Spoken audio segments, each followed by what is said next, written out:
That's awesome. No, not at all. How you doing? Oh, you're lucky I wasn't looking. One day I'm gonna get you. You better put some more rubber on that. Yeah. Might be the blessing in disguise. Finally get a new one. Oh, my luck, it'll hit Kelsey or something. Yeah. The black guy. Right. Yeah, explain that. Yeah, whenever you are. Serena Richard Valley Sports. Coach, in your last 4 home games, if you're scoring over 113 points, holding opponents to under 93, what's been so significant about the play at home? I think it's the fans for sure. Our guys have a synergy with this building, and they ride that momentum and ride the wave of our fans. It gives them a boost of confidence, and when that confidence is going, obviously you're making shots or whatever. But for us, it starts with our defense, and that's kind of where we feel it the most. Is like our crowd is really engaged in watching us get stops and watching us make the effort plays and watching us do, the gritty blue collar things. That revs our crowd up. And so that's what our guys, kind of hang their hat on, and they go out and do it more and more. Play this Orlando team. You guys both are going to look a little different than you're going to look on the floor tonight, but they seem to speed you up a little bit in that game. How much is that a focus for tonight, and what are the keys to this matchup? I mean, again, being who we are, they have a ton of size, obviously, and length at a bunch of different positions. But again, for us, dictating tempo is always key. Giving ourselves a chance to set our defense is always key. Being aggressive in our spots. If we force you into turnovers, trying to find some easy ones, but nothing changes for us. We just need to be who we are, be our best, and see what happens. And they're going to keep coming. You watch them on film, and they play hard for 48 minutes. So it'll be a great test for us to make sure that we go out and try to play a complete game. Kelsey Roos of The Athletic. Obviously, you having guys that can shoot those threes, but what are opposing defenses doing that's allowing you guys to be so successful from the perimeter? They're trying to figure out ways to slow down the pick and roll. Our guys are pretty good at playing the pick and roll in a bunch of different ways. So typically, in order to stop the pick and roll, when you have guys who can play the way our guys can, you got to bring extra bodies to it. And, if your spacing is right, the more bodies you bring to it, the more difficult it becomes to rotate. And then our guys who are handling the ball are really good passers. And our big guys who catch the ball are really good passers. So, I think the pick and roll has obviously been a big piece for us. Teams deciding to trap it, put 2 on the ball. It gives us an advantage, and that advantage allows us to create open shots. Chris Fedor, Cleveland.com. Hey, JB. What's up, Chris? Why'd you give me You're laughing at something. I'm worried where this question is going. No, not at all. In the past, like you guys, when you haven't had JA, you've struggled on the defensive end of the floor. But during this stretch without him, the most recent stretch, you've been able to overcome that a little bit better. Why? I give Evan a ton of credit. I think Evan is, it's different for Evan when Jarrett's on the floor. Right? Like we ask him to do different things that are a little bit, unnatural to him. He's been a rim protector and a paint protector all his life.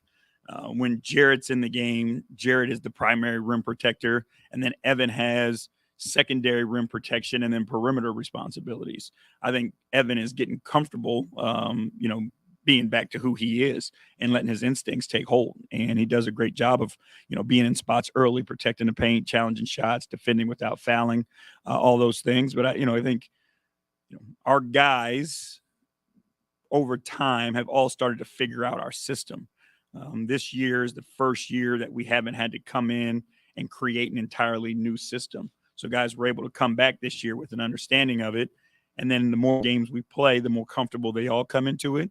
But they bought into the idea that that's the only way we can be successful long term. We'll figure the offense out, but to compete at the level our guys want to compete at, you got to defend. We talked to Dean Wade a little bit about this morning. Have you noticed opposing defenses sticking to him more because of the reputation that he's starting to build as a 3-point shooter? Yeah, they either stick to him or you see him try to run him off the line, which again creates advantages for us. If you want to run him off the line, he's not a one-dimensional player that you put in a box that can't put the ball on the floor. He knows how to tick your offense over. He can put the ball on the floor, draw defenses, and make the next play.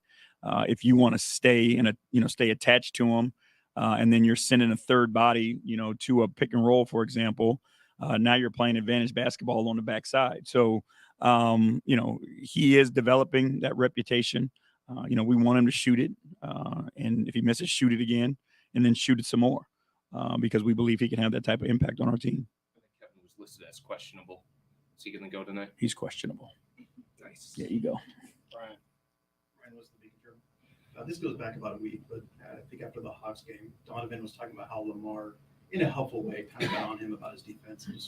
When you see players holding each other accountable, how gratifying can that be? Or how much can that help with your? It's the most important thing. Coaches, we have relationships with guys, and we can say what we want to say to players and hope that our relationships can carry through that. But there is no accountability like a player-to-player accountability. And it's in the locker room, it's on the bench, it's on the floor. Like, you look at the best teams in this league, and the coach only has to come in every so often, because the guys can work out the problems and they can hold each other to a standard. It's the coach's job initially to set that standard, but then the more guys that you have holding each other to that standard is the only way you become a team, that we're hoping we can become. Yeah. Evan Damar right down you with JV in a similar vein to Chris's question. Lamar was listed as probable. Is he going to go tonight, or is he a game time decision? He's probable. And then in terms of guys recovering, Jarrett was getting a little bit of standstill action today at shoot around. How's he doing? He's doing better. It's sore. And he's trying to work through it. He's doing, different things in the water. He's doing things on the court. Obviously getting, tons and tons and tons of treatment. So we just let him progress. And, for us, the most important thing is that when you go out and play, you can protect yourself. And right now, the way he is, he can't protect himself. And, he wants to play, but we just can't allow him to go out and put himself in that position. Mm-hmm. Yeah. Tim Alcorn, Cavs Audioverse. Circling back to tonight's game, is there one aspect of Paolo's game that really stands out to you? It's the versatility. I know that's kind of broad, but there's so many things that he can do at that size that makes him unique. You watch, he brings the ball up the floor, he he plays in the pick and roll, he goes to the post, he plays isolations. He plays with a force and a consistency that you don't often see in a young guy. And I think it's just like the well-roundedness of his game at this stage and how polished it is already, to me, is what stands out. And that's my follow-up. We saw it last year with Evan and with Paolo and other young players without or very little college experience. Does it surprise you how quickly they adapt or are successful at the NBA level? What it says is, like, the NBA is going to be in a great place for a long time. But what you see is, give credit, the development of players at a young age has changed. They're, to date you and not me, but when, we were coming up, we didn't have development coaches, right? We went and did, our practice with our teams, and then we would go play, baseball, football, whatever it may have been.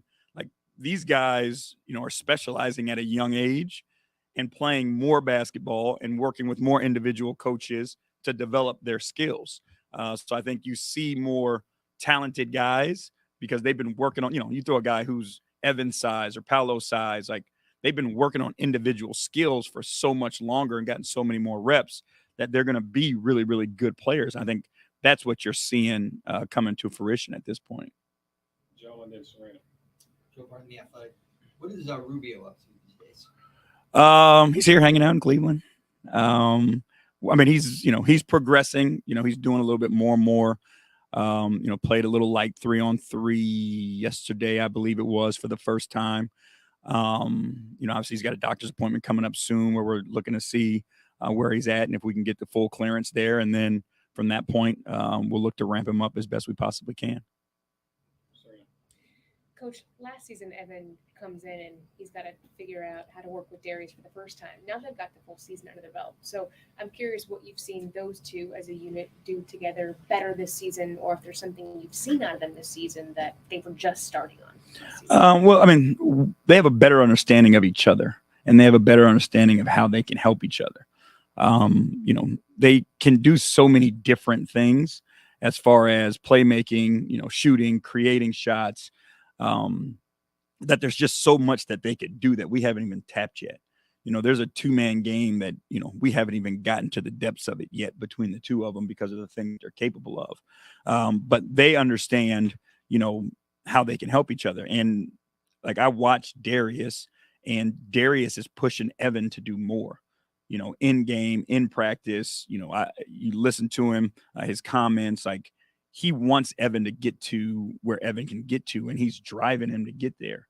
And to me, I think that's like, young teams typically struggle because they're playing for certain things that don't necessarily impact the entire team or the benefit of the team long term.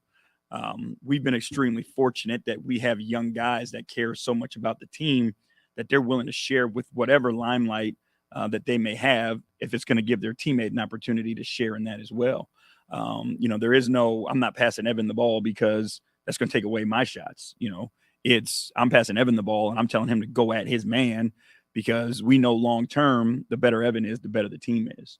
And so I see that growth in Darius's leadership, and Evan's ability and willingness to accept it and go and do it as well. Chris Manning from Diamond Up Rocks. Off of Tim's question, does it also fall on you guys more now to do all the development when guys get to the league when they're 19, 20 instead of 22, 23? Yeah, and it's a different type of development, right? So for us, we kind of made a transition from solely individual skill development to how does this player impact winning?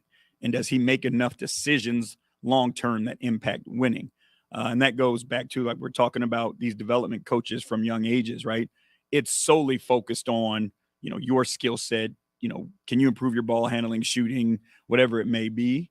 But, it's not as much about the team anymore, right? Like the AAU stuff, they just play thousands of games. And, when you play that many games, you're going to play tomorrow. So the winning doesn't really matter. So it's, can I do what I need to do to be ranked this, or, get this scholarship or this NIL now, all these different things. So for us, we focus on, you have these skills, we'll continue to work on them and develop them. But how do those skills impact winning and the situations that we're going to put you in to help this team win? So that's where our focus is more as coaches.